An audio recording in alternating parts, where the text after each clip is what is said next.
Formula One just crossed a line it was never supposed to cross. Cars are now losing up to 50 kilometers per hour, on a straight, with the throttle fully down. Not strategy. Not driver error. The system is forcing it. And it gets worse. Because when one car loses that speed, and another doesn't, the difference can exceed 40 kilometers per hour, in seconds. That means one driver is still accelerating, while the car ahead is suddenly slowing down, with no warning. This already caused a near miss that could have ended in disaster. And now the FIA is in emergency meetings, just weeks into the season. But here's the part that changes everything. This wasn't unexpected. Drivers warned about it. Engineers saw it coming. And still, it was approved. So the real question isn't what's going wrong. The real question is, how did Formula One allow something this dangerous to define its future? At first, it didn't look like a disaster. It looked like the future. A smarter Formula One. Cleaner. More efficient. More advanced. That was the promise. An engine built on perfect balance. 50% electric power. 50% combustion. A bold idea. A modern vision. And on paper, it worked. But here's the problem. Formula One is not driven on paper. It's driven at extreme speed, under extreme pressure, with no margin for error. And that's where everything starts to fall apart. Because while the electric side of the engine became dramatically more powerful, the battery did not evolve with it. Same capacity. Same limits. But now, far greater demand. That imbalance is not small. It's critical. Because it creates a system that burns through energy incredibly fast. We're talking about just a few seconds. Around 8 to 10 seconds at full deployment, and the battery is completely drained. And when that happens, the car doesn't just lose a bit of speed.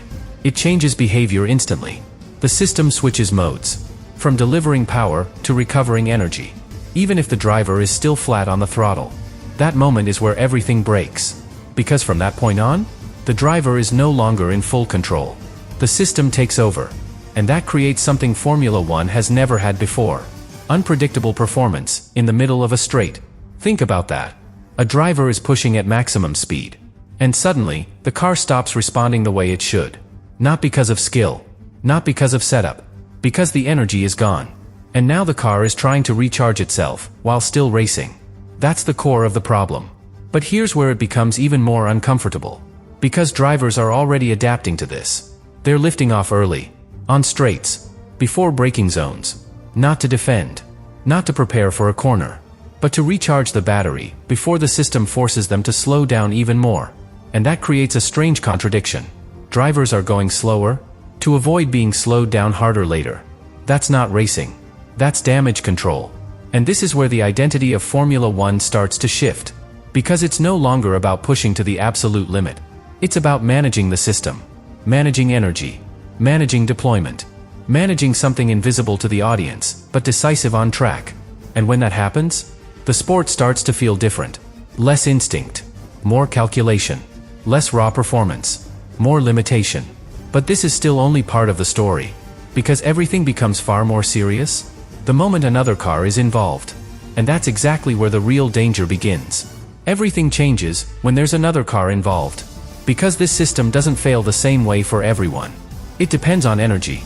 And energy is never equal. One driver exits a corner with a full battery. Another exits with almost nothing left. Same track. Same moment. Completely different performance. At first, it looks normal. Both cars accelerate. Both drivers commit. But then, something happens. One car keeps pulling. The other suddenly stops gaining speed. Not gradually. Instantly. That's super clipping. And in that moment, the gap between them doesn't just increase. It explodes. We're talking about over 40 kilometers per hour, in seconds. Now imagine you're the driver behind. You're flat out. Focused on your braking point. Everything feels predictable. Until suddenly, it isn't. The car in front is slower than expected. Much slower. And there is no warning. No signal. No consistent pattern. Just a car, losing speed where it shouldn't. That's not racing. That's reaction. Pure instinct. And this is exactly what almost ended in disaster. Japan. High-speed section. No margin for hesitation. A car ahead enters super clipping. Loses speed instantly. The car behind arrives at full pace. The closing speed is brutal. There is almost no time to react. The driver behind moves offline. Avoids contact. By meters. Just meters. And in that moment, Everything the drivers had been warning about became real. Because this is the part simulations could not fully predict. Not the system itself, but how the system behaves in traffic. Because Formula One is not driven alone. Cars follow closely. They fight for position. They depend on predictable behavior. But this system breaks that predictability. And once predictability disappears, confidence disappears with it. Drivers can no longer fully trust what the car will do. Not on a straight. Not in a fast corner. Not even when they're pushing flat out. And when that trust is gone, everything becomes more dangerous. Drivers hesitate. Or worse, they commit, and the car responds differently than expected. That's when mistakes happen. That's when accidents happen. And that's why this is no longer just a technical problem. It's a safety problem. A real one. But here's what makes this even more uncomfortable. This wasn't a surprise. Drivers warned about this before the season even started. They described it. They predicted it. They made it clear. And still, nothing changed in time. Which leads to a question that's impossible to ignore now. If everyone inside the sport saw this coming, why did it take a near accident for the FIA to react? And more importantly, what happens next time when there isn't enough space to avoid it? The FIA couldn't ignore it anymore. Not after the data. Not after the near miss. Not after drivers kept repeating the same warning over and over again. So something unusual happened. They didn't wait. They called an emergency meeting. And that word changes everything. Because Formula One doesn't react like that unless something is already out of control. Teams arrived with data. Engine manufacturers brought their own analysis. Engineers came with solutions and concerns they had been holding back. And for the first time, the tone shifted. Quietly, carefully, but clearly. The FIA stopped defending the system and started looking for ways to fix it. And that is the confirmation. Because you don't search for solutions unless there is a real problem. Now multiple fixes are already being discussed behind closed doors. Some are small adjustments. Others completely change how these cars behave. But here's the problem. None of them are perfect. Every single option comes with a cost. One solution focuses on the most urgent issue. The reason drivers are lifting off early. Right now, lifting off allows the system to recover more energy than staying flat on the throttle. That creates a clear incentive to slow down on purpose. So the proposed fix is simple. Make energy recovery the same, whether the driver lifts or not. Remove the advantage. Remove the behavior. Make the straights feel natural again. But even that doesn't solve everything. Because super clipping still exists. It just becomes slightly less extreme. Another proposal goes deeper. Reduce the electric power when the battery gets too low. Stretch the energy. Avoid the sudden drop in speed. Make everything more predictable. But again, there's a trade-off. Less peak power. Less acceleration. Less of that raw intensity that defines Formula One. And suddenly, the question changes. What matters more? Speed or safety? Because right now, the sport cannot fully have both. And that's where the FIA finds itself in real trouble. Not just because something is broken, but because fixing it changes what Formula One is.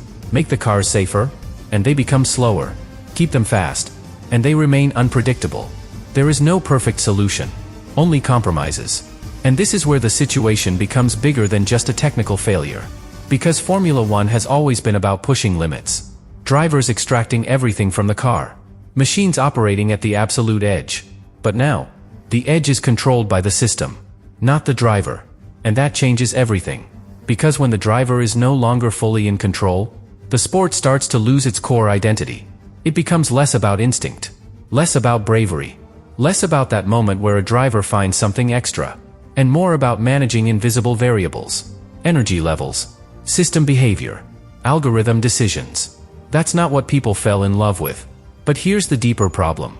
Even if the FIA fixes the worst parts, the damage may already be done. Because perception spreads fast. Fans are noticing. Cars lifting on straights. Unexplained drops in speed. Drivers talking about managing instead of pushing. And once that image settles in people's minds, it's hard to reverse. Which leads to the most important question so far. Is this season still recoverable? Or is it already turning into something else? Because if the foundation itself is flawed, then every race from here is not just competition. It's a live experiment, trying to hold everything together before something even bigger forces a complete reset. And this is where everything stops being about this season. Because what's happening right now is already shaping the future. Quietly, behind closed doors, in meetings that will decide what Formula One becomes next. Because once a regulation reaches this point, you don't just fix it, you question it completely. And that's exactly what is starting to happen. Engineers are no longer asking how to improve the current system. They're asking something far more uncomfortable. Was this concept wrong from the beginning? Because the idea itself sounded perfect. A balanced engine, a modern direction, a sport aligned with the future. But the execution? That's where everything collapsed. Too much electric power, without enough energy to support it. Too much complexity, without enough predictability. Too much system, not enough driver. And here's the detail that changes how you see all of this. This wasn't a limitation. It was a decision. The batteries could have been larger, more capable, better aligned with the power demand.